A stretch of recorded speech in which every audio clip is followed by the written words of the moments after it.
The Japanese convenience store is the most sophisticated building on Earth. 1. At 11 p.m. on a Tuesday. A man walks into a building the size of a small house.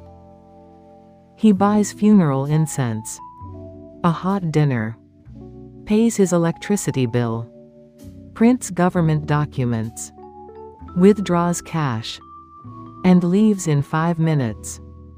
Nobody in Japan finds this unusual. That's the problem. 2. Here's what actually happens inside a Japanese convenience store. You can pay your taxes, pay your electricity and gas bills, print city hall documents, withdraw cash, send money, pick up your online orders, buy a hot meal made this morning, and buy everything you need for a funeral, including the food for after. All in one building. 2 employees. 3 deliveries a day. 0 closed hours. 3. In most countries, these are separate systems. The bank is a bank. The post office is a post office. City Hall is City Hall.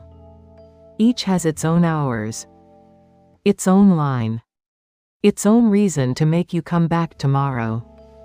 In Japan, someone decided, what if none of that was necessary? 4. And they didn't just pile services together. The design is surgical. Hot food at the back, you walk past everything else to reach it. Magazines near the entrance, you stop without meaning to. ATM in the corner, quiet, private, always on. Seasonal items rotate every few weeks, there's always a reason to look again. Every square inch was planned. Not once. Continuously. By teams who have been studying how humans move through small spaces for decades. 5. The food alone deserves its own conversation. A Japanese convenience store onigiri is not a gas station sandwich. The wrapper keeps the seaweed dry until the exact moment you pull the tab. That wrapper took years to develop. Consumer testing. Engineering iterations. For a rice ball. That costs about $1. That most people eat in 4 minutes on a train platform. This is what the Japanese convenience store actually is. A system that treats a $1 purchase with the same seriousness as a product launch. 6. Now here's the question nobody asks out loud. Why isn't this everywhere? The technology exists. The logistics are not a secret. The model is profitable. 7-Eleven is an American company. Japan licensed the name in 1973. The Japanese model became the global standard.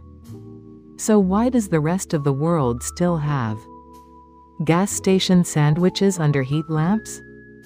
7. My theory. The Japanese convenience store didn't spread globally because it requires something most countries don't have. Not the technology, not the capital, not the supply chain. It requires trusting that the person walking through your door at 2 a.m.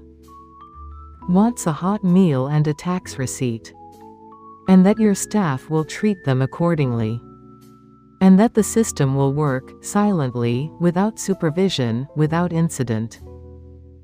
Every night. In every neighborhood. 8.